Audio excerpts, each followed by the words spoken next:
여러분 안녕하세요. 2021학년도 6월 모의평가 한국지리 해설의 저는 이진웅입니다. 본격적인 문제 해설에 앞서서 간단한 총평 드리고 시작해 보도록 하겠습니다. 일단 문제 풀이하느라 굉장히 고생 많으셨습니다. 긴 시간 동안 특히나 처음으로 보는 평가원 주간의 시험이었기 때문에 긴장을 많이 하셨을 것 같은데요. 자, 문제 어땠나요? 우리 이미 어쨌든 3월과 4월 학력평가를 본 상태에서 아마 3학년이 되어서 치르는 세 번째 모의고사였을 텐데요. 그래도 3월, 4월과는 느낌이 굉장히 많이 달랐을 것 같습니다. 그런데 전반적으로 이번 6월 모의평가 평이했다고 표현할 수 있을 것 같아요.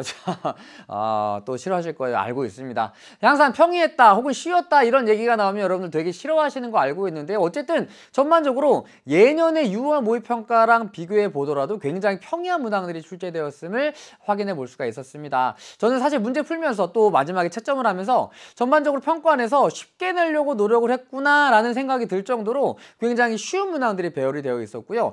조금 이따 얘기하겠지만 어려운 문항이 12번 한 문항 정도밖에 없었을 것 같습니다. 그리고 그 외의 문항들은 기존에 출제되었던 문항들이 거의 답습되어서 출제되었고요. 조금 다른 유형이 나왔을 때는 굉장히 쉬운 선지들로 구성이 되면서 전반적으로 정답을 찾아가기는 크게 어렵지 않았을 것 같습니다. 그럼에도 불구하고 여러분들이 느꼈던 체감 난이도는 조금 높았을 것 같아요. 왜냐하면 3월과 4월 학력평가가 생각보다 어렵지 않았고 그리고 3월과 4월이 쉬웠기 때문에 상대적으로 긴장이 된 상태에서 봤던 6월 학력 모의평가는 여러분들이 느끼기에는 조금 어렵게 느껴졌을 것 같습니다. 그리고 어렵게 느껴졌을 또 하나의 이유는 지도문항이 많이 출제되었기 때문인데요. 이건 조금 이따 얘기해 보도록 하고 자 그럼 전반적으로 평이했다. 그러나 어쨌든 평가원 주간의 첫 모의평가였기 때문에 체감 난이도는 3월, 4월에 비해서는 조금 높았을 것 같다라는 얘기를 드리고 싶은데요. 그나마 등급을 가를 수 있을 만한 문항은 4번 문항이 조금 까다로웠을 것 같고요.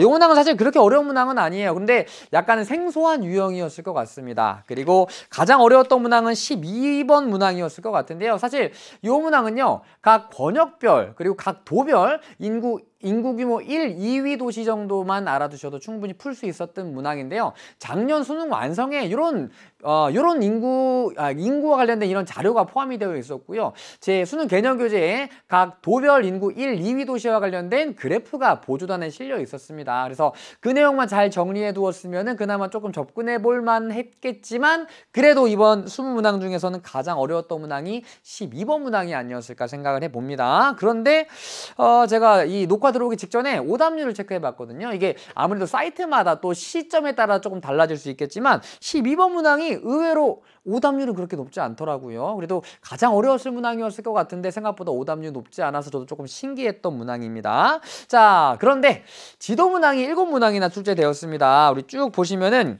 4번 문항이 또 지도 문항이었고요. 그다음 6번, 10번, 그리고 16번, 그리고 18번, 그리고 19번, 20번 문항이 지도 문항이어서 결국 지도 문항에서 등급이 갈릴 가능성도 있지 않았을까라는 생각을 해봅니다. 대체적으로 여러분들 수능에 가면은 이 백지도와 관련된 지도 문항의 정답률이 꽤나 높아지는데요. 그 전에 시험들은 지도 관련된 문항들의 오답률이 생각보다 높게 나타납니다. 학생들이 개념 같은 것들은 충분히 공부가 된 상태이지만 백지도 학습이 많이 이루어지지 않은 상태이기 때문에 의외로 지도 관련된 문항의 오답률이 높게 나타나는데요. 이번에도 EBSI 10시 기준으로 22시 기준으로 18번 문항의 오답률이 꽤나 높았습니다. 18번 문항이 왜 오답률이 높았을까? 사실 전 되게 쉬운 문항이라고 생각을 했거든요.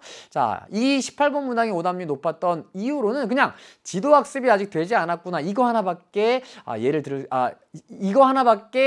이유를 설명하지 못할 것 같습니다. 그러니까 그만큼 아직까지 지도 문항에 대한 대비가 안 되어 있다는 반증이었을 것 같고요. 그리고 또 남아있는 기간 동안 여러분들이 지도 학습을 그만큼 꾸준히 반복적으로 해 주셔야 한다라는 얘기가 될 수도 있을 것 같습니다. 자, 그리고 우리 교육과정이 바뀌고 나서 처음으로 보았던 평가원 주간의 시험이었습니다. 그런데 교육과정이 이번에 바뀌었죠. 변경된 교육과정과 관련하여 문항이 출제되었던가요, 여러분들? 예, 아니었습니다. 이번에 변경된 교육과정과 관련된 문항들은 별도로 출제되지 않았습니다. 그러니까 사실 교육과정은 변경되었지만 여전히 이전에 출제되었던 주제들, 이전에 출제되었던 유형의 문항들이 반복적으로 출제되고 있다. 이 6월 모의평가는 가장 중요한 것이 앞으로 출제될 9월과 수능의 전반적인 경향성을 보여주는 문항들이라는 거거든요. 특히나 바뀐 교육과정에서 처음 출제되었던 평가원 주간의 모의평가였던 만큼 앞으로 바뀐 교육과정이 어떻게 9월 9월과 수능에서 다루어질 것인가를 우리가 어느 정도의 청사진을 잡아볼 수 있는 이런 문항들인데요. 생각보다 이 바뀐 교육과정을 체감하기가 어려웠던 문항들로 구성이 되어 있었던 것 같습니다. 그러니까 교육과정이 변경된 데에 대해서는 그렇게 큰 부담을 갖지 않으셔도 괜찮을 것 같습니다. 자, 어떤가요, 여러분들? 20문항.